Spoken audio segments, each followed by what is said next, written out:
Hello, everybody. My name is Maria Ortiz, and I will be talking about my key assignment. I'm so excited about this because I love talking about community colleges because I started playing softball at a community college. So first, I want to talk about the history of community college. There's 5 generations. I actually call Pima Community College a JUCO, which is junior college for the short way of it. And it's crazy because I didn't know that that was what it was initially called, and then now it now changed to community college. Over the years, you'll see that it grew more and more to go to community college, and more facilities had to have been made. And then, especially when President Truman decided to do the Commission of Higher Education in 1946, which allowed more access to the higher education part of it.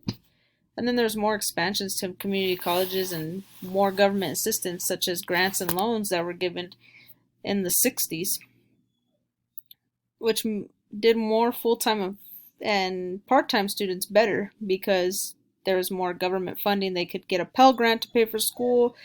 They had academic scholarships. There was so much stuff that was able to be given to these students. The demographics are showing that women are in 2021 attended school more than males did. There was somebody that was more likely to be part-time that attended these community colleges and were first generation attendees. Even though by race, the white demographic population was still seen at 44%, there was a rise in Hispanics being at 27%. So more Hispanics are starting to be seen in the community college surface. The reason why people go part time is because they're able to still work full time and still take a couple courses that they need and figure out what they want to do with their lives and their education. But why would you attend these community colleges? Well, it's flexible, they're cost efficient, it's easier to transfer, and you're saving on living expenses by just going to a community college. I know personally, I still lived at home when I was attending my community college, and it was 5 minutes away from my community college.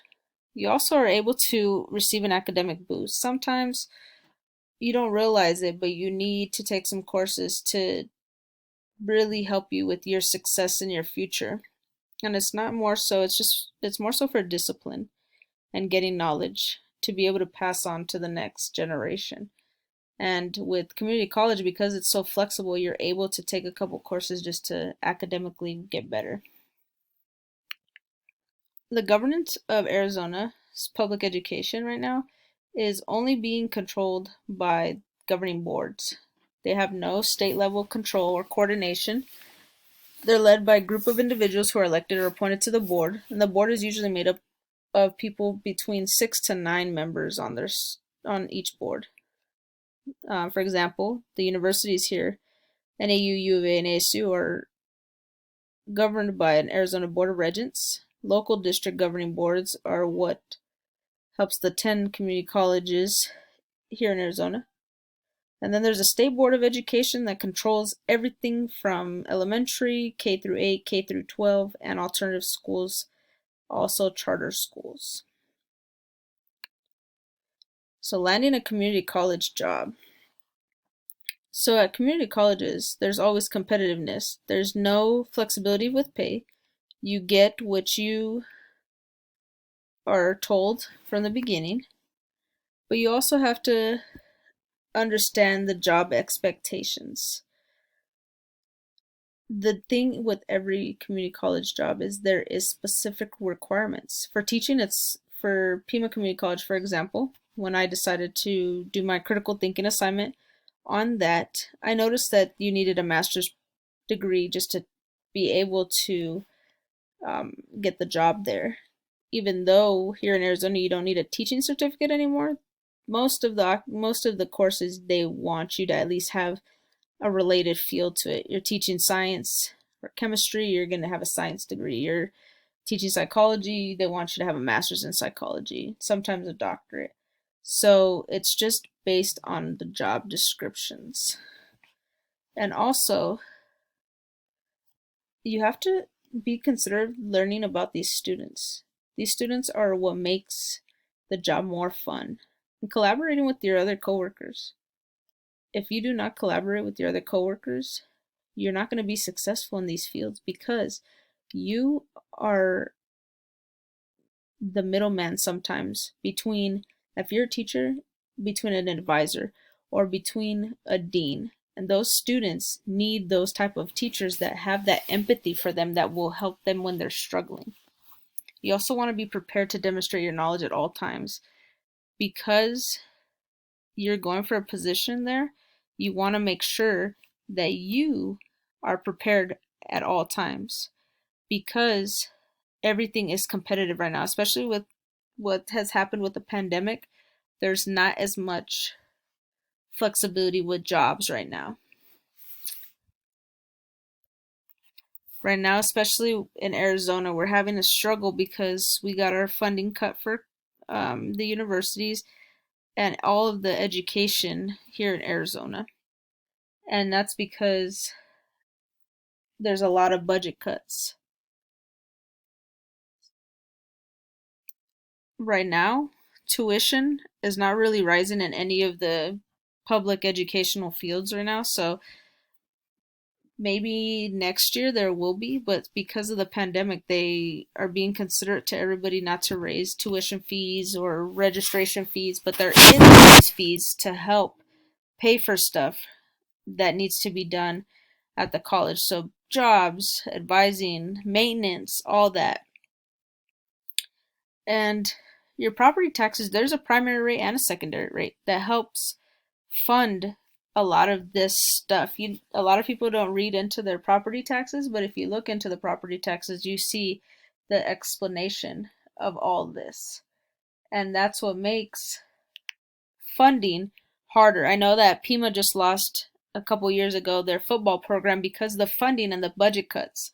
And not only that, everybody is losing a lot of their sports because there just isn't that funding anymore. Um, Community colleges have complex issues because the most beneficial source is federal Pell Grants. Funding for the school itself has to be from property taxes because the federal funding is at zero right now. There is more funding right now just because of the pandemic.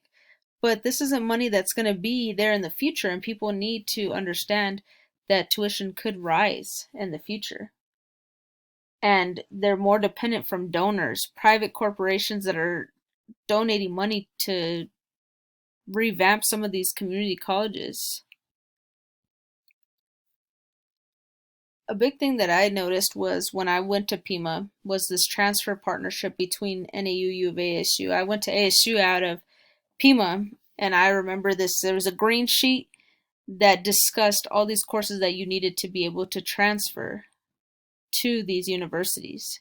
As long as you had a 2.5 and you did these requirements, boom, you could go into a university with no issue. And this is why it's important to learn about these expectations from this AJEC, because you could do your the minor stuff, like 35 to 37 credits there that transfer to your university, save yourself a lot of money. 35 to 37 credits at a university, that's a lot. That's thousands of dollars that you're saving by going to a community college.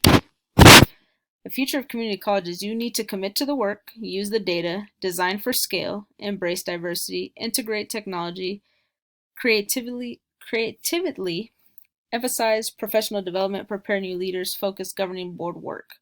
You have to be committed to help these community colleges because it is such a growing community, and you want to do all these steps because you want to embrace the diversity, you want to build those leaders, you want to push for more females, you want to push for males, everybody you want to push for so that they can be prepared to be new leaders for the future generations. And technology is growing so much that you want to utilize that to access more possibilities for professional development. Those people are in turn going to become our new leaders in the future.